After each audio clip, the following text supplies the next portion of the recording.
a todos. Amén, hermanos.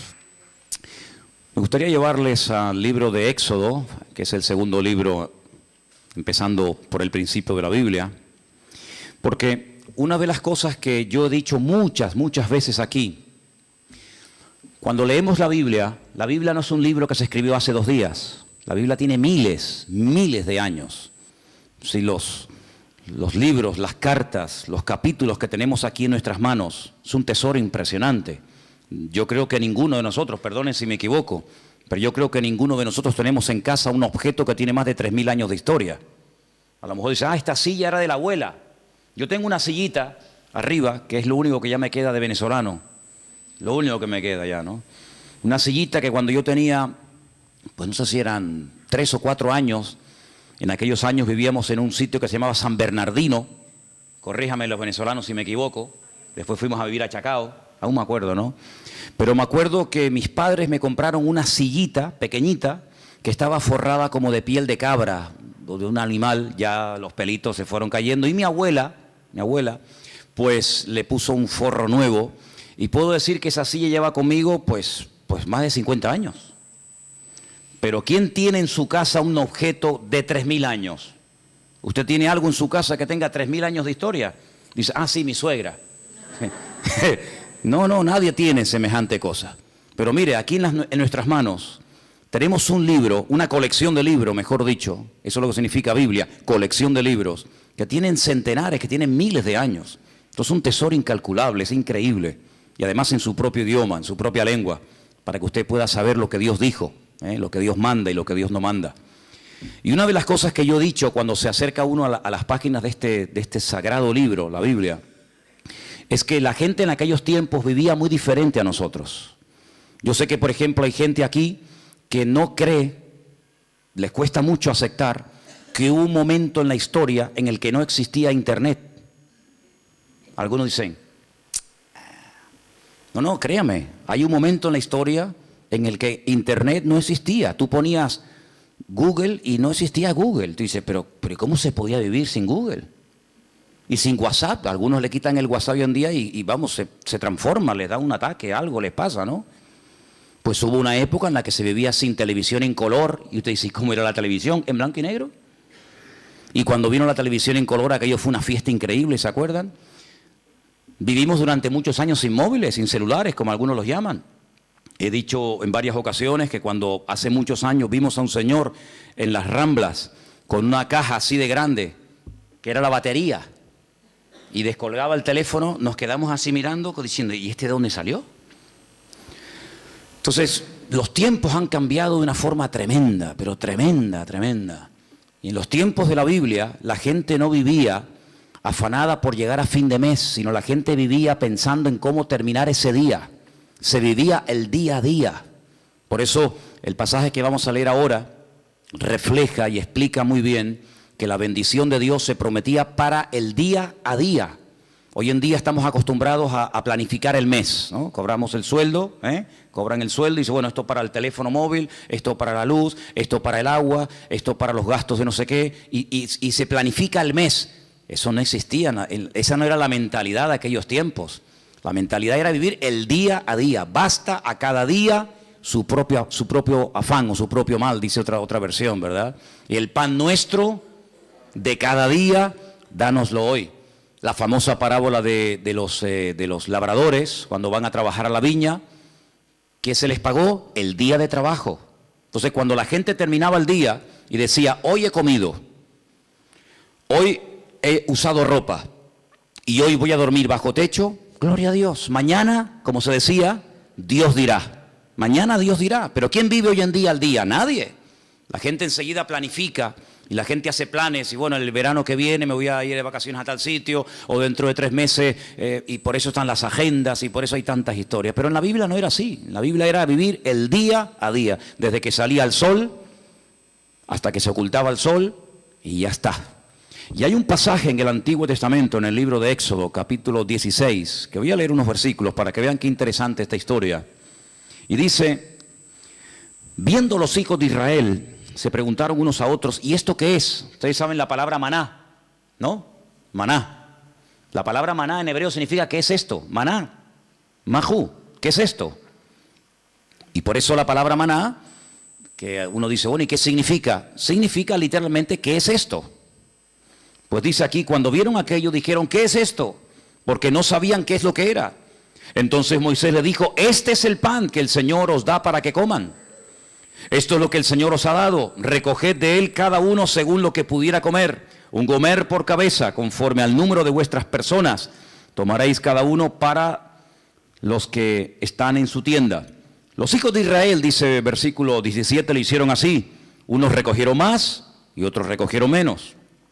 Y lo medían por gomer, y no sobró al que había recogido mucho, ni faltó al que había recogido poco. Cada uno recogió conforme a lo que había de comer. Moisés les dijo, ninguno deje de ello para mañana. Algunos decían, ¿y si mañana no cae el maná? ¿Y si pasado mañana se agota? Vamos a recoger el lunes, para el martes, para el miércoles y para el jueves. Siempre ha habido gente así, ¿no? Pero el Señor le dijo, no. Ellos no obedecieron a Moisés, algunos dejaron de ello para otro día y crió gusanos y hedió, y se enojó Moisés contra ellos. Era una falta de fe, creer que al día siguiente el Señor no iba a derramar su fidelidad, era una falta de fe. Hoy ha caído el maná, sí, mañana otra vez, y pasado otra vez, no se preocupen. Y lo recogían cada mañana, cada uno según lo que había de comer, y luego que el sol se calentaba, se derretía. No sé si han visto seguramente en alguna feria, en algún lugar por ahí, esa gente que tiene como si fuera un caldero y van haciendo una cosa así y crean como ese algodón. ¿Lo habéis visto? Ese algodón de azúcar que cuando lo coges con la mano te empegosta todo. El maná era algo así, era algo muy parecido a eso. El Señor les dijo, cada día ustedes van a ver una demostración de mi fidelidad. Cuando ustedes se levanten, ya el maná está allí. No van a tener que esperar a que caiga. Es decir, yo voy a ir siempre delante de ustedes. Cuando ustedes se levanten el lunes, ustedes recojan todo lo que vayan a comer para el día lunes. Y cuando se levanten el martes, recojan lo que vayan a comer el martes, y así sucesivamente. Pero había gente que dudaba. Había gente que decía, vamos a recoger para 3 o 4 días por si acaso. Vamos a recoger para toda la semana. ¿Y qué pasaba? Se les echaba a perder. Porque el Señor les estaba enseñando al pueblo en el desierto depender cada día de la bendición y de la fidelidad del Señor. Parece como que eso ya no forma parte de nuestro estilo de vida, pero así es como deberíamos realmente vivir los creyentes. Hoy el Señor me ha bendecido, hoy el Señor me ha ayudado, hoy puedo dormir en mi cama. Hemos comido, fíjate tú, hemos desayunado, almorzado, otros han merendado antes de venir al culto, otros antes de irse se ponen allí en el mostrador también a picotear, luego llegan a casa, vuelven a comer. Hermanos, Dios es fiel. ¿Cuál es la garantía de que mañana Dios me va a suplir mi necesidad que hoy me la ha suplido? ¿Cuántos dicen amén? Como Él no cambia, si Él hoy ha sido fiel, mañana otra vez volverá a ser fiel. Y yo tengo que fiarme de Dios. Yo tengo que depender del Señor, no de mes a mes, sino como dice la Biblia, el pan nuestro de cada día, dánoslo hoy. ¿Cuántos de los que están aquí hoy han comido? Veo que todos vienen vestidos. Algunos han venido en coche, otros caminando, otros en guagua. Cuando te vayas de aquí, cenarán, dormirán en sus camas. ¿Qué más queremos, hermanos? Dice la palabra de Dios, teniendo sustento y abrigo, estemos contentos con esto. ¿De dónde nace ese afán, ese agobio de venga y más y más? ¿De dónde nace? ¿De la Biblia? No. ¿De una relación sana con Dios? No, Señor. El cristiano sano, el cristiano que tiene una fe sana, completa, una fe coherente, una fe bíblica, no tiene que caer en ese afán, en ese agobio, en ese estrés y la deuda y no sé qué, y esto y lo otro. No, así no vivimos, así no tenemos que vivir los hijos de Dios. Los hijos de Dios tenemos que vivir de cara al mundo, de cara a la galería, con paz, con la tranquilidad de saber que nuestra vida está en las manos del mejor pastor del mundo, porque dice la Biblia, el Señor es nuestro pastor y nada nos faltará. ¿Cuántos dicen amén? Por lo tanto, en el Sermón del Monte, el Señor cuando enseña a orar a su pueblo dice, y el pan nuestro de cada día, dánoslo hoy. ¿Se puede orar por el pan nuestro de cada día? Claro que sí. Pero en ningún momento tenemos que estar preocupados por los próximos 15 días, por la próxima quincena, por el próximo mes. Eso no es bíblico, eso no es bíblico. El Señor quiere que aprendamos a depender de Él, a confiar en Él cada día, sin preocupaciones, sin agobios, sin estrés. Ya sé que esto a lo mejor suena a locura. Ya sé que la gente de la calle, la gente que no tiene a Dios, pues no viven así. Pero es que usted no tiene que imitar al mundo, usted tiene que imitar al Señor Jesucristo y obedecer su palabra. Hay un texto muy interesante que yo lo he leído muchas veces, de hecho no quiero exagerar, pero casi a diario lo leo, y se encuentra en Deuteronomio. Es un pasaje buenísimo, buenísimo, que de vez en cuando pienso yo que deberíamos de leer. Está en Deuteronomio capítulo 8, del versículo 11 en adelante. Es buenísimo este pasaje, de verdad que es una bendición de Dios el poder tener esto en nuestras manos. Dice, cuídate de no olvidarte del Señor tu Dios. Y yo pregunto, ¿y se puede acaso alguien olvidar de Dios? Porque te puedes olvidar, no sé, de las llaves, del móvil. Te puedes olvidar de dónde dejaste el coche. Yo me acuerdo hace años, venía por la calle esta de la iglesia con el casco de la moto en la mano. Y me metía en el bar de aquí al lado a tomar un cortado. Y un hermano, me dice, ¿de dónde vienes? Digo, no, tuve que ir abajo a Santa Cruz a hacer unas cosas. Y me dice, ¿y tú vas por la vida con un casco debajo del brazo? Digo, ¡ay, la moto! Y la dejé en la Plaza de España. Yo me vine desde la Plaza de España hasta aquí con la moto, con el casco de la moto debajo del brazo. Como eso, simplemente mirando el casco, sabes que, mijo, el casco es para usarlo en la moto. Pues me olvidé de la moto. Y un día tuve que llamar al segurita del Carrefour allí en La Laguna, porque para mí es que me habían robado el coche. ¿Y qué va? Me van a robar el coche estaba en otro sitio, pero volví loco a medio centro comercial. Mire, que me robaron el coche, que llame a la policía, que no sé qué, y el coche estaba donde yo lo había dejado, pero yo no me acordaba. Y a veces hemos visto en alguna playa por la megafonía, el niño Pedrito García Rodríguez, con una camisita roja y un pantalón amarillo y unos calcetines verdes. Se ha perdido, por favor. Pero perder a Dios, olvidarse de Dios. ¿Cómo se puede una persona, cómo se puede olvidar un joven, cómo se puede olvidar una familia de Dios? Pues hermanos, parece mentira, pero hay gente que incluso llegaron a servir a Dios y se olvidaron completamente de Él. Y por eso el Señor, sabiendo que somos así los seres humanos, dice en este versículo, cuídate, tengan cuidado de no olvidarse del Señor vuestro Dios, para cumplir sus mandamientos, sus decretos, sus estatutos que yo te ordeno hoy. Versículo 12, no suceda que comas y te sacies y edifiques buenas casas en las que habites, y tus vacas y tus ovejas se aumenten, y la plata y el oro se te multipliquen, y todo lo que tuvieres se aumente, y se enorgullezca tu corazón, y te olvides del Señor tu Dios, que te sacó de la tierra de Egipto, de la casa de servidumbre, que te hizo caminar por un desierto grande y espantoso, lleno de serpientes ardientes y de escorpiones y de sed, donde no había agua, y Él te sacó agua de la roca del pedernal, que te sustentó con maná en el desierto, comida que tus padres no habían conocido, afligiéndote y probándote para a la postre hacerte bien. Y digas en tu corazón, mi poder y mi fuerza, la fuerza de mi mano, me han traído esta riqueza. Dice aquí, acuérdate del Señor tu Dios, porque Él es el que te da el poder para hacer las riquezas. ¿Cuántos dicen amén? Esa es mentira, ¿no? Gente que ha prosperado, gente que le ha ido bien en la vida, que en fin, que han aumentado sus negocios, su patrimonio, etcétera, y se les suba a la cabeza el éxito.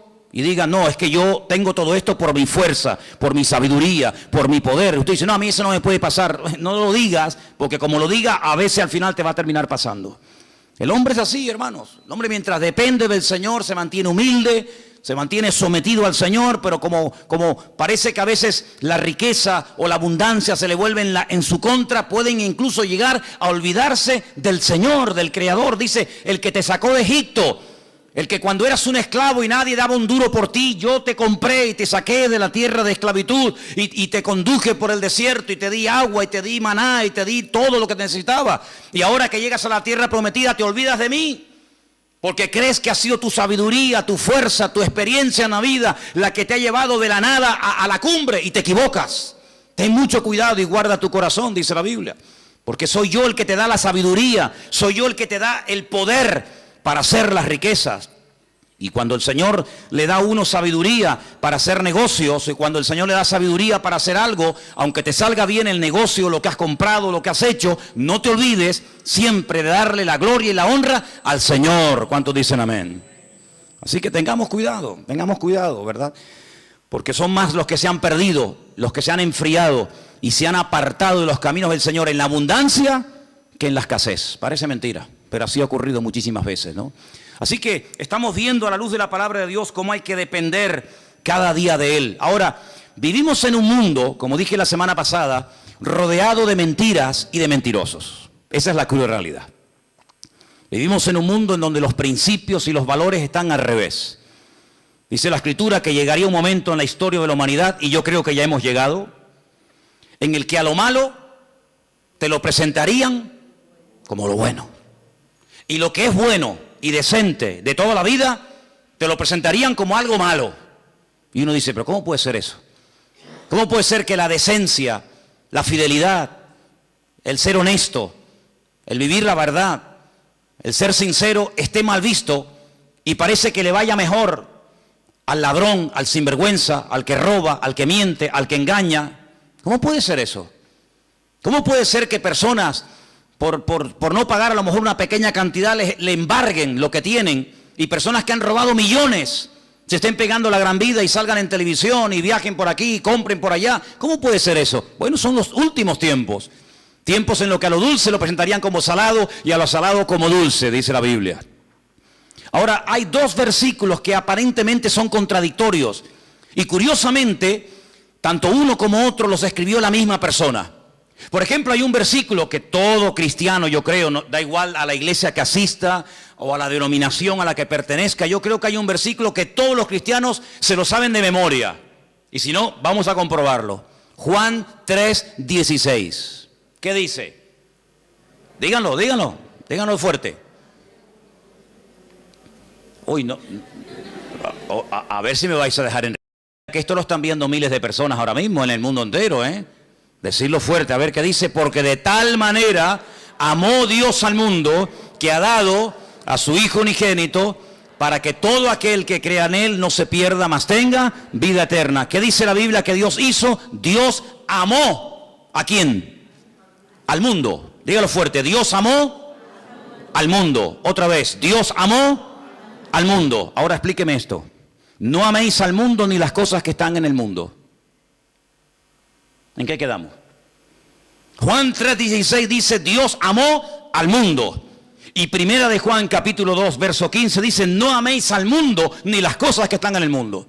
¿Cómo es que la Biblia dice que Dios amó al mundo y a mí se me prohíbe amar al mundo?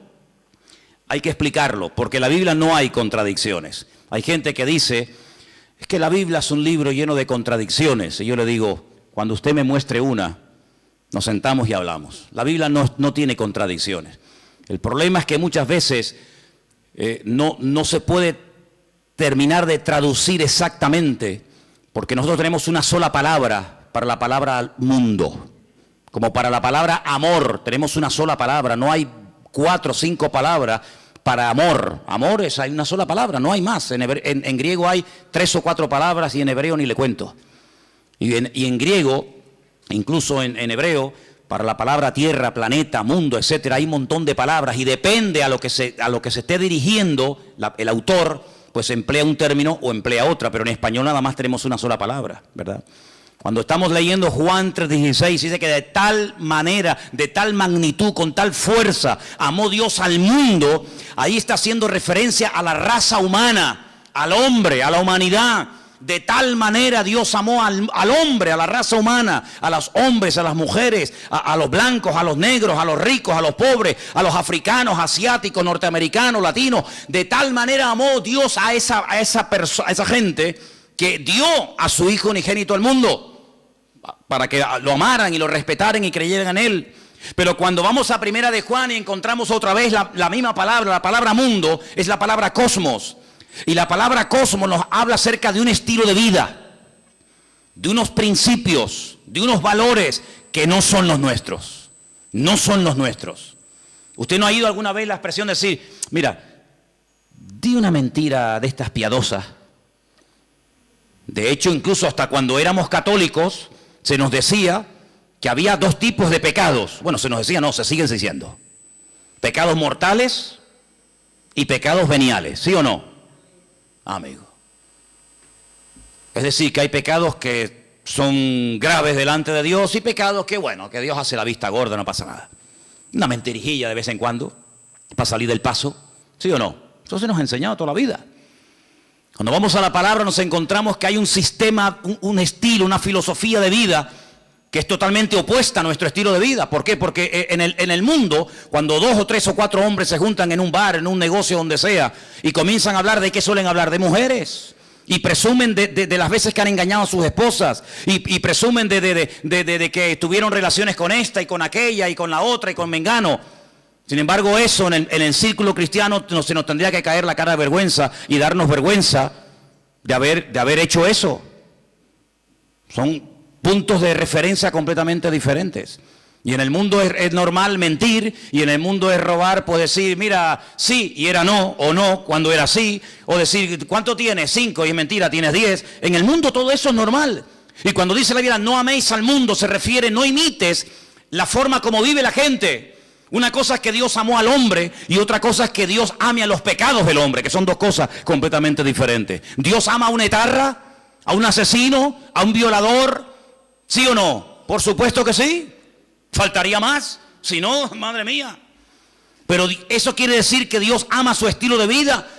Eso quiere decir que Dios ama la mentira, el engaño, el soborno, el adulterio, la fornicación, la extorsión. No, Señor. Una cosa es que Dios ame a la persona, y otra cosa es que Dios acepte y ame y tolere el estilo de vida de esa persona. No nos confundamos.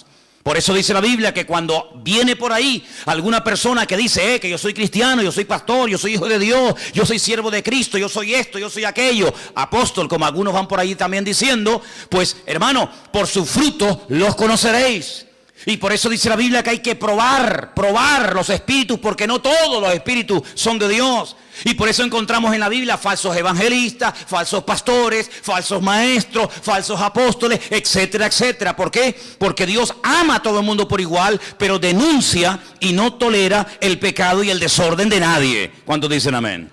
Entonces no nos confundamos cuando dice que Dios amó al mundo, la raza humana, y cuando nos dice en 1 de Juan, capítulo 2, como hemos leído, que no tenemos que amar al mundo. Porque dicho sea de paso, el texto sigue diciendo, si alguno ama al mundo, es decir, el estilo de vida del mundo, la filosofía del mundo, los principios del mundo, el amor del Padre no está en él. Porque todo lo que hay en el mundo, y lo aglutina de esta forma, los deseos de la carne, los deseos de los ojos, la vanagloria de la vida, no provienen del Padre, sino del mundo. Y el mundo pasa, y sus deseos, pero el que hace la voluntad de Dios permanece para siempre. Si lo que hoy está mal visto, mañana estará bien visto. Y lo que mañana estará bien visto, hoy es un delito, un pecado. Por lo tanto, las modas cambian. Hace años en este país se obligaba a la gente a ir a las plazas públicas a ver cómo se torturaba a personas y cómo se les quemaba vivos y cómo se les crucificaba, y era normal. Y si retrocedemos en el tiempo, la gente pagaba dinero para ir a los coliseos, a los circos romanos, para ver cómo los animales devoraban a mujeres o a niños, mientras ardían como antorchas humanas, y era normal, era totalmente normal.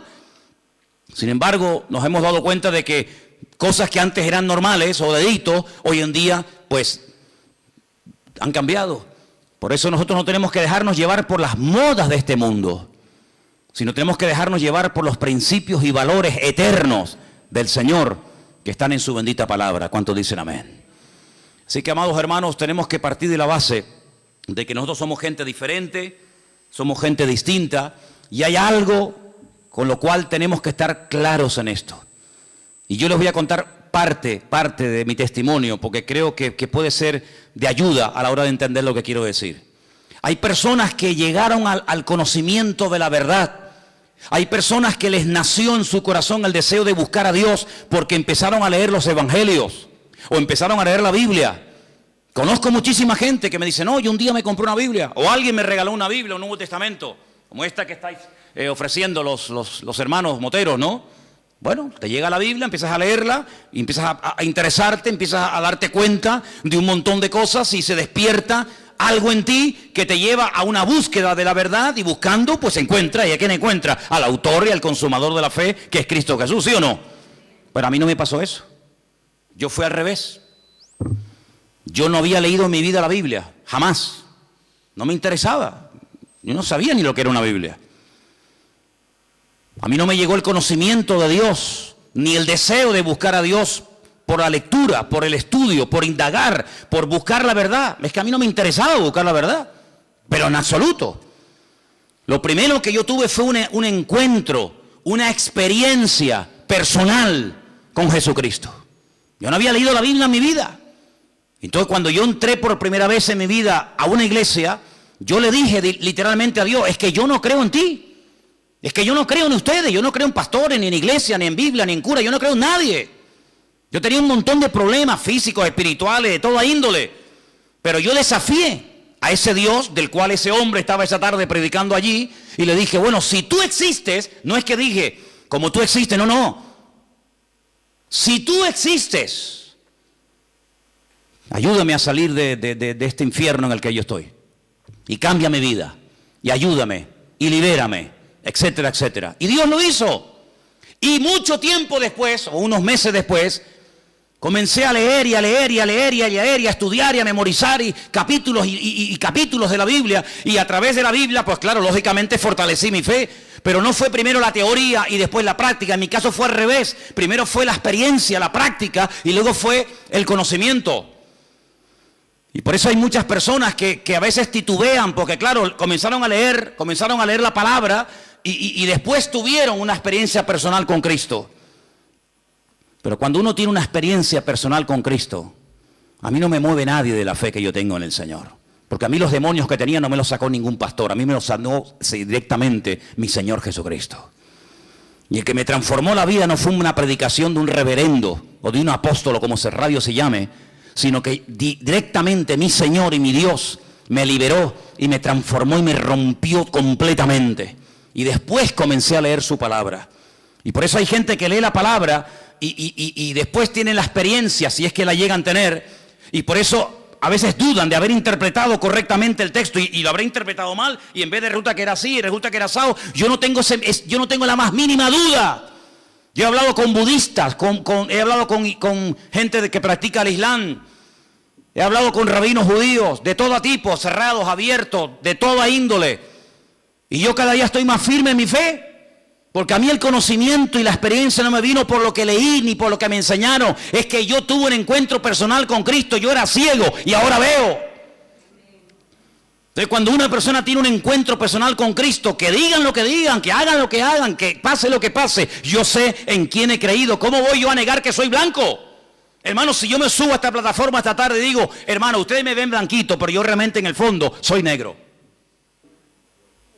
Usted dirá: bueno, hermano, usted dé lo que quiera, pero usted se le ve por fuera y usted tiene piel blanca. No, hermano, es que yo soy moreno, mulato y soy mujer. Pasa que ustedes me ven con otra visión. No puedo negar, yo no puedo negar lo que soy. Pues exactamente igual le digo espiritualmente. Yo no puedo negar que Cristo un día me sanó, me liberó y me transformó la vida. Y no lo leí en la Biblia, no lo leí en un libro, lo sentí, lo experimenté personalmente. Por eso cada vez que voy a Israel, cuando vengo más firme en mi fe. Y no es que voy allí y digo: ay, a lo mejor creía al revés de como yo era. No, es que me da igual. Porque yo no fui al convencimiento de la verdad por lo que leí, sino por lo que viví y por lo que experimenté. Y cuando una persona experimenta algo, no desde la teoría, sino desde la práctica, ese hombre y esa mujer no lo tumba, ni lo sacude nada, ni nadie. ¿Cuántos dicen amén? Si yo subo esta noche aquí a un hombre y subo a una mujer y le digo: hermano, explique lo que es un parto.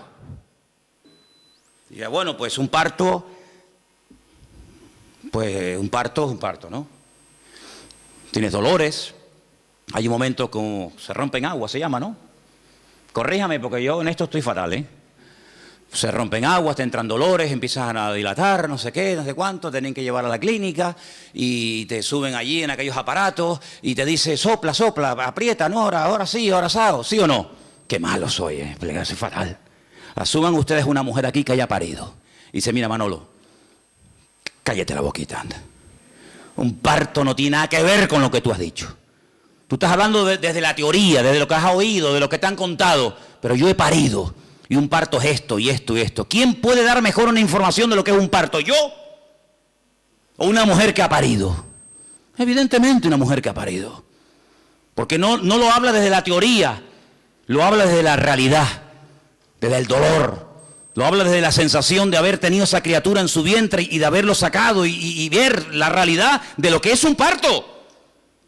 Y exactamente igual ocurre, amados hermanos. Hay gente que habla de Dios desde la teoría.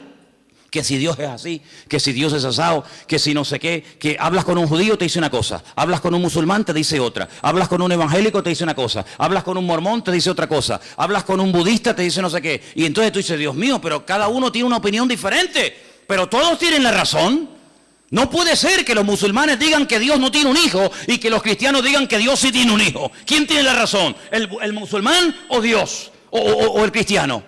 Porque yo pregunto, ¿Dios tiene un hijo o no tiene un hijo? Porque si no tiene Dios un hijo, entonces los musulmanes tienen razón. Pero si Dios tiene un hijo que se llamó Jesucristo o Yeshua Hamashiach y vino a este mundo a morir en una cruz y resucitó al tercer día, entonces este no dice la verdad la está diciendo este hombre. La pregunta que muchas veces me han dicho es ¿cómo es posible que un pueblo tan culto, tan sabio, tan preparado, personas que están todo el día desde que se levantan, créanme, desde que se levantan hasta que se acuestan, leen y leen y leen y leen y memorizan y aprenden y aprenden y aprenden, y me refiero al pueblo de Israel, ¿cómo es posible que ellos no crean que Jesucristo es el Hijo de Dios? Porque te explican otra cosa y te quedas con la boca abierta y te dicen arriba y abajo y el verbo, el ifil, el itpalel y el pual y te explican todas las conjugaciones del verbo. Pero cuando hablamos de Jesucristo no tienen ni idea. Y uno dice, ¿cómo es posible que nosotros que no hemos sido criados en este ambiente, por lo menos yo, tengamos las ideas más claras y podamos explicar no desde la teoría de un libro, sino de la experiencia personal, quién es y quién no es Jesucristo? ¿Cómo es posible que 14 veces se hayan equivocado los judíos nombrando a un Mesías que luego le salió el tiro por la culata? Lean la historia de Bar Kokhba. Una ruina trajo a Israel. ¿Quién lo apoyó? Uno de los rabinos más grandes en la historia de Israel, Rabí Akiva. Un hombre que fue capaz de morir torturado. Dice que mientras lo quemaban los romanos en el 100 y pico después de Cristo, con pinzas le arrancaron la piel. Y todos los trocitos de piel que le quedaban con un cepillo de púas, se la arrancaron. ¿Cómo es posible que un hombre que murió de esa manera torturado dijera que Jesucristo fue un impostor? Y después tuvieron a otro llamado Sibitai. Y ese fue una ruina total porque la mayoría de los judíos del mundo entero lo reconocieron como el Mesías. Y al final, cuando lo apresaron los turcos, cuando lo prendieron los musulmanes, le dijeron, o claudicas de esto, o te matamos. Y se convirtió al Islam. Y todavía ni se han recuperado. ¿Y cómo es posible que hace unos años, en todas las calles de Israel, en los taxis, en las guaguas, en los colegios, en la radio, en la televisión, por todas partes había pancartas, que viene el Mesías, que viene el Mesías, que viene el Mesías, el viejito Lubavitch, un viejito así chiquitito? Ese es el Mesías. Y resulta que se murió. Y todo el mundo dice, uy, ¿ahora? Y ahora eso que le estaban esperando y lo habían proclamado como el Mesías, dice, no se preocupen, de un momento a otro resucita y viene y está entre nosotros otra vez. Y yo digo, Dios mío, ¿cómo es posible que esa gente tan culta y repito, tan sabia y que profundiza tanto la Escritura, se hayan equivocado tantas veces? No una, ni dos, ni tres, ni cuatro, muchas veces, proclamando a falsos Mesías. Bueno, es que eso está escrito. Eso no es producto de la casualidad. Es que eso ya lo profetizó el Señor en el libro de Isaías capítulo 29. Y quiero leértelo para que veas, es algo impresionante. Que lo que les ha ocurrido estaba escrito, estaba profetizado. Y no nos tiene que sorprender. Y dice en Isaías capítulo 29 a partir del versículo 10. Ceguera e hipocresía de Israel. Fíjate qué curioso el capítulo, ¿no? Yo sé que los nombres de los capítulos no son, digamos, inspirados, originales, pero solamente se le llama a este capítulo la ceguera espiritual de Israel. Y mira lo que dice aquí. Porque esto se escribió antes del nacimiento de Cristo, no se escribió en el Nuevo Testamento. Ah, claro, eso lo escribió Pablo, lógico. Es normal que Pablo o Pedro o Juan o Santiago o Mateo digan eso. No, no, no. Esto lo escribió Isaías antes del nacimiento de Cristo. Cómo él proféticamente recibe la revelación de cómo iba a actuar esa gente. Y dice así: porque el Señor derramó sobre vosotros espíritu de sueño.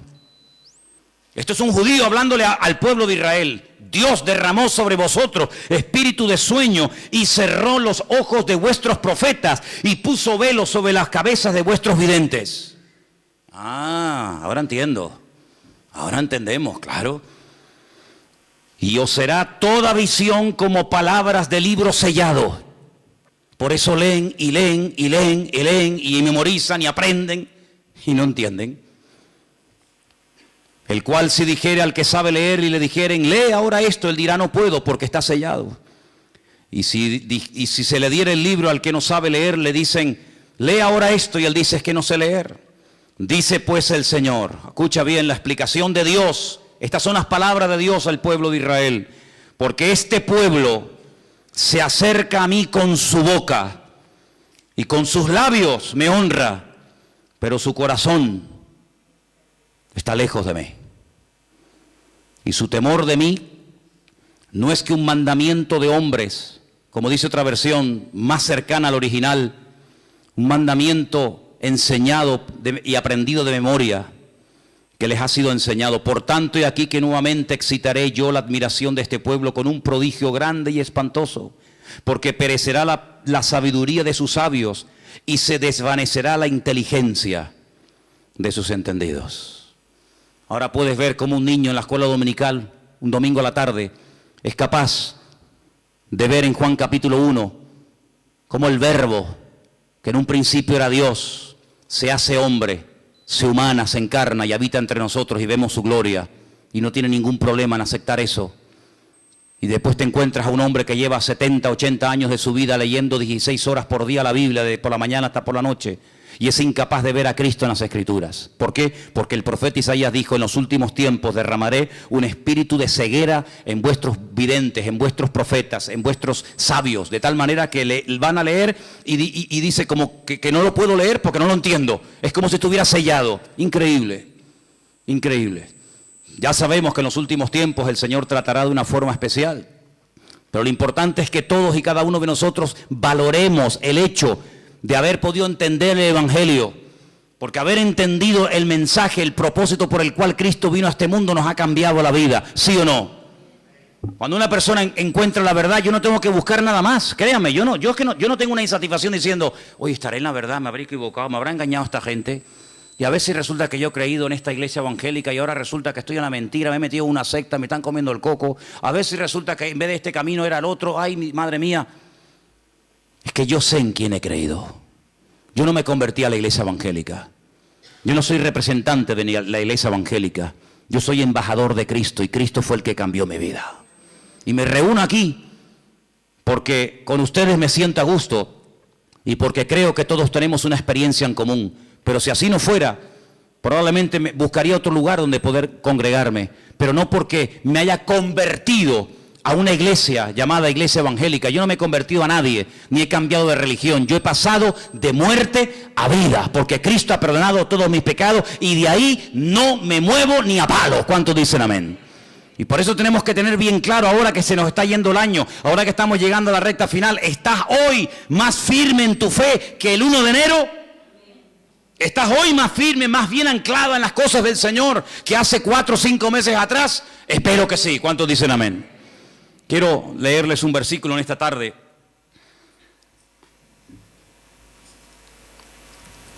Y antes de buscar ese texto que se encuentra en Apocalipsis, en el capítulo 3, déjenme que les diga algo. Cuando uno empieza a leer la Biblia desde el principio,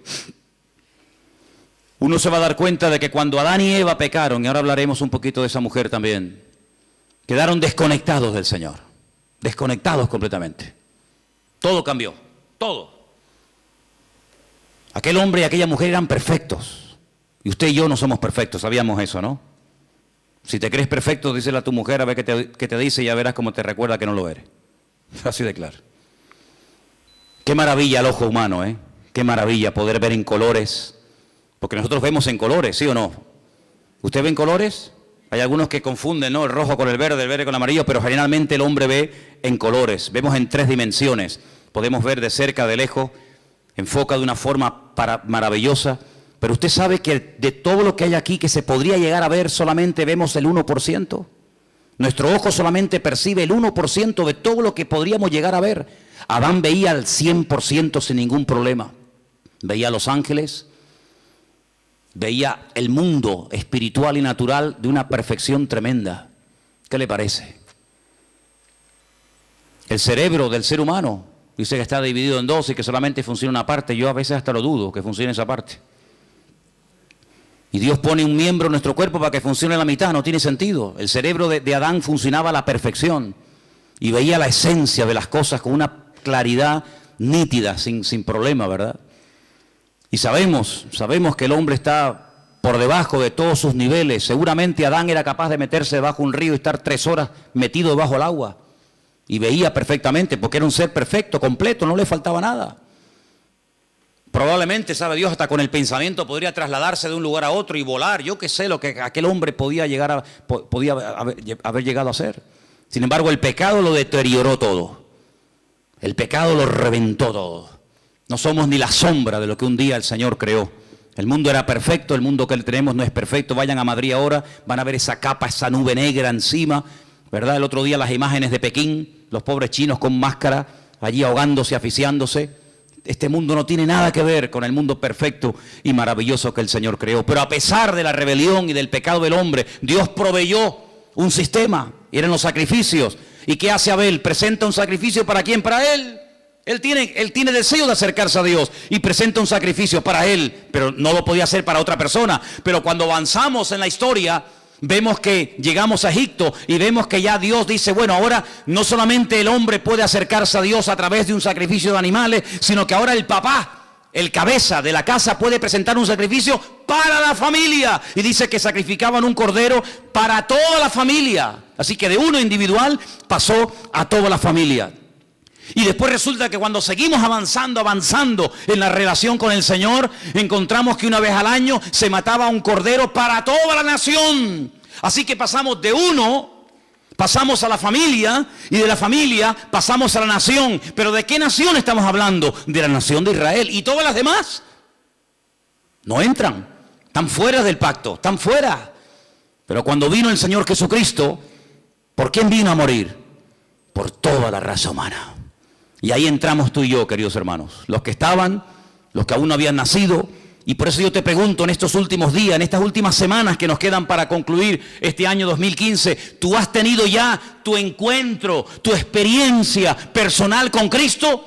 ¿O simplemente lo que estás es aprendiendo y creciendo en el conocimiento? Está bien todo eso, pero lo importante no solamente es saber muchas cosas, sino tener tu experiencia con el Señor. Porque si mañana nos quitan las Biblias, si mañana nos cierran los templos y ya no podemos depender de un culto, de una predicación o de un pastor, ¿qué va a pasar con nosotros? Nada. ¿Por qué? Porque estamos conectados a través de nuestra propia experiencia con la fuente de la vida, porque tenemos nuestra propia experiencia con Cristo. Y ya no dependemos de un pastor, de una iglesia, de un predicador, de la internet, sino dependemos directamente de nuestro Señor Jesucristo. ¿Tú tienes esa línea directa con Él? ¿Tú lo conoces como tu Señor y como tu Salvador, o como el Dios que aquí se predica? Porque hay gente que dice, no, es que cuando hablan de nosotros dicen, sí, porque ustedes creen en no sé qué y se quedan como al margen. No, yo no hablo de ustedes, yo hablo de si tú conoces al Dios vivo y verdadero. ¿O es que acaso el Dios del evangélico es diferente al Dios del católico? ¿No hay un solo Dios? Bueno, pues a ese único Dios del cual hablamos y predicamos, ¿lo conoces personalmente? ¿Tienes un encuentro con Él? ¿O para saber algo de Él tienes que buscar en Mateo? ¿O para saber algo de su esencia y de su carácter tienes que ir a los Salmos o al Apocalipsis o por aquí y por allá? No, no hace falta que vaya por aquí y por allá, porque yo sé quién es y conozco a mi Padre y sé lo que le agrada y lo que no le agrada. La gente más espiritual, la gente que más creció en su relación con el Señor, nunca leyeron la Biblia, porque no la tenían. Abraham no leyó nunca la Biblia. Jacob, Isaac, José, personas que nunca leyeron la Biblia, pero ellos conocían a Dios, no por lo escrito, sino por lo que habían experimentado. Y José era capaz de rechazar a la mujer de Potifar diciendo, ¿cómo voy yo a pecar contra mi Dios? Pero hijo, ¿dónde está escrito que eso es pecado? Aquí en mi alma está escrito. Porque yo conozco la voz de mi Señor y sé lo que le agrada y lo que no le agrada, aunque nunca haya leído la Biblia y aunque nunca me haya congregado en ninguna parte, yo conozco a mi Dios y sé que a mi Dios eso no le agrada. Y eso es a lo que tenemos que llegar, hermano, a tener un encuentro personal con Cristo. Y por eso, hoy comí, hoy cené, hoy vengo vestido, pues mañana me voy a levantar con la seguridad de que se va a volver a repetir otra vez lo mismo. ¿Por qué? Porque grandes son sus fidelidades cada mañana y cada día. ¿Cuántos dicen amén? Apocalipsis capítulo 3, el texto que les quería leer, dice que Él, por cuanto hemos guardado su palabra y no le hemos negado, ni con los hechos, ni con las palabras, nos guardará de la hora de prueba que ha de venir sobre todas las naciones de la tierra. El otro día, creo que lo comenté y termino, decían que en los estatutos, en las leyes de la ONU, hay un artículo que dice que cuando 5 naciones pelean, cuando 5 naciones, digamos que entran en un conflicto bélico, en ese artículo se encuentra la expresión de que ya se puede hablar de una tercera guerra mundial.